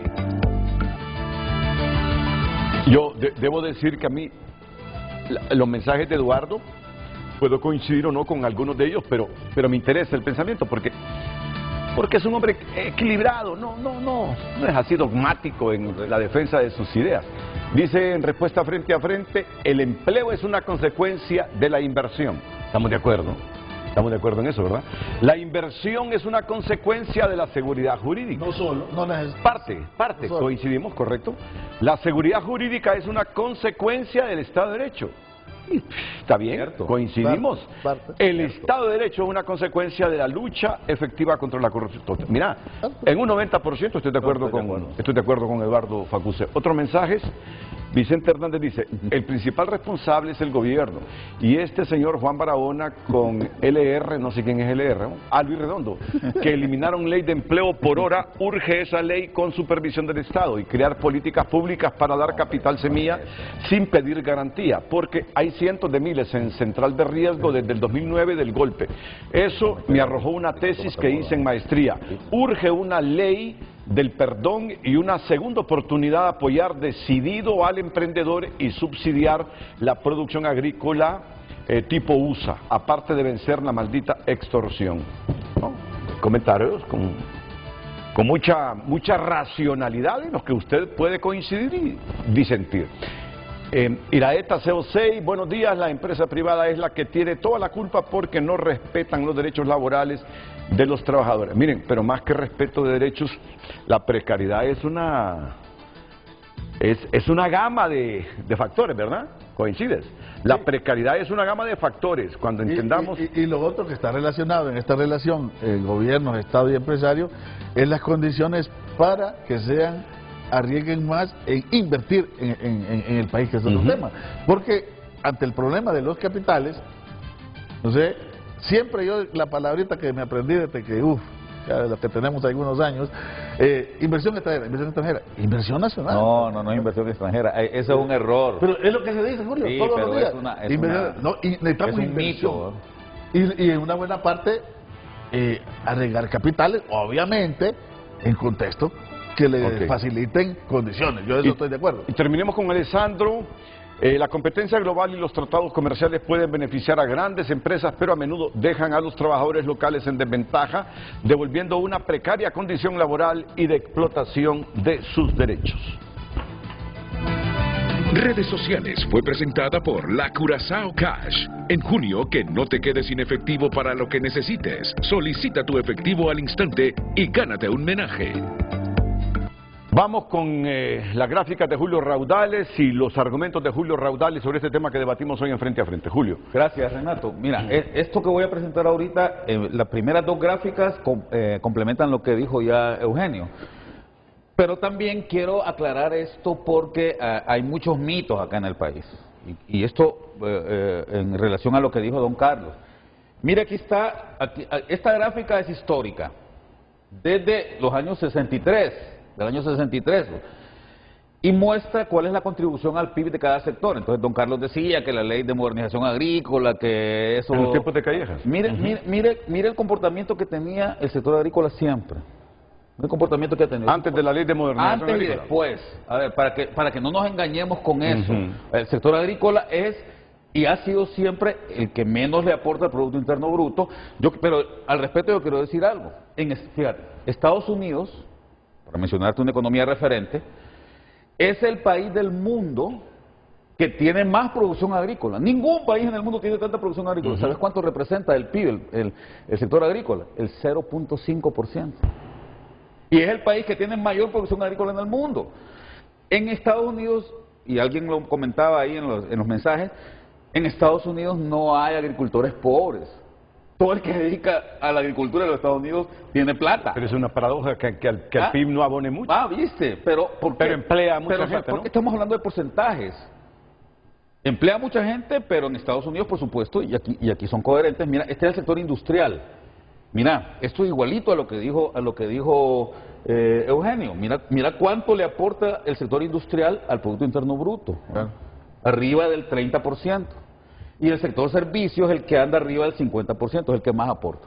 Eso es importante que lo tengamos claro, porque yo creo que, repito, hay mucho mito sobre estos temas. Ahora, pasemos a la otra, que quiero que la vean. No, pero espérame, para quedar claros, lo que hemos dicho es que aunque aportan al PIB bastante, en generación de empleo, el sector financiero y el otro, el de telecomunicaciones, no mucho. Ahora mira esta gráfica, aquí están los mismos tres sectores, pero nada más en generación de empleo. Mira al sector industrial Es el que menos aporta. Y se invierte de alguna manera. El que menos aporta. Mira el sector agrícola, pero mira cómo ha venido, mira el comportamiento desde el 91, ¿no? Cómo ha venido y cómo viene cayendo. Pongan el título siempre para que la gente comprenda y que la gente lo lea. Aquí esta gráfica, lo que está hablando Julio, es el sector servicios, es el que genera mayor cantidad de empleo. Cuando yo miro el televisor no miro el título, entonces me confundo. Ok, entonces es importante que entendamos eso, ¿no? Un poco para desmitificar. Ahora cierro con dos cuadritos más. ¿Qué es lo que querés desmitificar? Que, por un lado, lo que se decía que históricamente... que antes no había precariedad y ahora... sí, y que el sector agrícola ha desmejorado muchísimo a partir de la ley. Todas esas cosas no son ciertas. El sector agrícola siempre ha sido precario en el país, siempre ha sido el mayor expulsor de migrantes, ¿no? Hacia la ciudad primero. Y ahora en mayor porcentaje porque somos más habitantes. Es correcto. Rurales. Pero, a ver, los porcentajes siempre han sido los mismos. Antes éramos 2 millones de habitantes en los años 70, cuando yo estaba en primaria, y ahora somos 10, ¿verdad? Pero en términos de porcentaje siempre ha sido lo mismo. Lo que pasa es que el mismo sector agrícola, pero no, ese es otro tema, ha tenido su propia reconversión interna. No, correcto. Pero es importante entender... Yo te quiero agregar algo ahí. Yo te quiero agregar algo ahí, porque... pero es que ha faltado apoyo también. Mira, Julio, es que ayer estábamos hablando aquí de las vacas pobres y de las vacas ricas. Las vacas de Anabel Gallardo te generan un montón de litros de leche, una vaca. Al día. Y la vaca de los pobres solo 6 litros. Mira, ¿por qué? Porque aquella tiene un manejo de la ganadería y la tecnología. Entonces, que hace. Ahí es donde yo... Correcto, ahí hay corresponsabilidad del Estado. lo que decía también Eugenio, porque no es tan cierto que para mejorar el sector agrícola necesitas mano de obra no calificada. Hay un problema estructural ahí. Si no mejoramos la calificación de la mano de obra en el país, estamos fregados y no vamos a salir de esto nunca. Entonces, yo vuelvo otra vez a preguntarme, porque anteayer estuvimos todos los rectores, todos los 21 rectores de las universidades reunidos. Yo le agradezco aquí públicamente a don Odir por habernos convocado. Vamos a seguir en estos trabajos. Justamente una de las cuestiones que hablamos ahí es que la academia tiene que comenzar a impulsar más propuestas para que este país se desarrolle. Claro. Entonces, ese es un elemento importante. Si no hay buena formación en el país, en todos los niveles, desde la agrícola. Entonces, mira, ayer mencionaron lo de Anabel, yo no lo vi, pero mencionaron lo de Anabel. Yo te voy a decir una cosa. Don Pepe Lobo, ahí en su finca, le rinde en maíz 150 quintales por hectárea. Claro. Un campesino, ahí en La Paz, 10. Le rinde 15. 15, 10. O sea, si seguimos en esa dinámica nosotros y no tecnificamos el campo, por eso puse el ejemplo de los Estados Unidos, porque en Estados Unidos el 100% de la agricultura... ¿Quién te va a ayudar a tecnificar el campo? ¿El dinero del presupuesto público o el sistema financiero? Que el sistema financiero tiene que cumplir un rol también ahí, yo estoy de acuerdo. Pero si vos no le das seguridad para que los ahorrantes estemos tranquilos de que nuestro dinero va a ser bien usado, entonces tú lo que pides, seguros. Claro, no, seguridad en general. No, pero seguros, porque desde hace tiempo venimos con ese tema para que todo el mundo se sienta. También es un tema importante. Sí. Ahora, Giuseppe, tal vez me pones las otras dos gráficas y con esto cierro, nada más porque me parece que es importante que nuestros televidentes lo vean. Y quiero, ahí sí te quiero llevar a un tema ya que tiene que ver más de política. A ver, aquí está, mira. No, es que yo te fíjate, que para la política. Aquí estamos en cuánto aportan cada uno de los sectores productivos al país. Esto no ha cambiado, es la misma estructura. Es la misma estructura de siempre. Se mueve un poquito menos, un poquito más. Mira cuánto, esto es el PIB, y esto casi nadie lo presenta, Renato, y por eso me gusta que lo vean. Casi nadie lo ve porque solo vemos el Producto Interno Bruto por el lado del gasto. Cuánto gasta el gobierno, cuánto gasta, etcétera. Esto es por la oferta, por el lado de la oferta. Dale porque se nos termina el tiempo. Mira cuánto... Aclarar el lado de la oferta. O sea, cuánto produce cada sector. Esto es lo que produce el gobierno. Lo que le aporta al PIB por el lado de la oferta, lo que produce el gobierno. 6% es lo que produce. Mira, aquí están los otros sectores, aquí puedes ver servicios diversos, comercio, el etcétera. Azul... Servicios diversos, 37%. Del azul es Este es... No, ese es productivo. El azul... el azul son sectores productivos, correcto. Mira, 37%. Sí. Esto es lo que producen. Sí. Esto es lo que... Pero yo quiero que pongan atención a este sector. En lo que produce el gobierno. Y ahora poneme el otro, Giuseppe, por favor. Adolfo Facuse dice que el gobierno no genera riqueza, solo pobreza. Mira esto, aquí está, ahora aquí están los mismos, pero ¿cuánto consumen? El gobierno aporta 6% a la oferta. Mira cuánto consume, 15%. 15%. Esto es estructural. Cuando decís consumo es lo que se gasta. Lo que se gasta. El gobierno se gasta el 15% del PIB, ¿verdad? Cuenta confidencial. Y estoy únicamente utilizando la tributación, la presión tributaria. ¿Cuánto nos quita el gobierno para gastarse? Porque lo demás es deuda. Pero aquí estoy hablando, mira, 15% y solo... No me digas que te has vuelto libertario ahora. Casi. Yo siempre he estado por ahí. Necesitamos gobierno. No necesitamos gobierno. Yo creo que necesitamos. Bueno. Pero mira, con racionalidad en los gastos. Falta que te escuche. El Estado no tiene problema, el problema es del Estado. ¿Ah? Yo siempre, eso lo he dicho yo siempre. No te falta eso, ¿no? Mira, pero solo te voy a responder con una frase del quizá uno de los mayores referentes en mi vida, Jorge Luis Borges. Dijo: el Estado es un mal necesario por el momento. Jorge Luis Borges es el mayor libertario que he conocido. También se imaginó una sociedad. Se puede tener un debate rico en ideas, exquisito para el público, sin necesidad de descalificar. Gracias, Renato. Un gusto, Renato. Gracias, Eugenio. Gracias, Julio. Gracias a todos. Buenos días.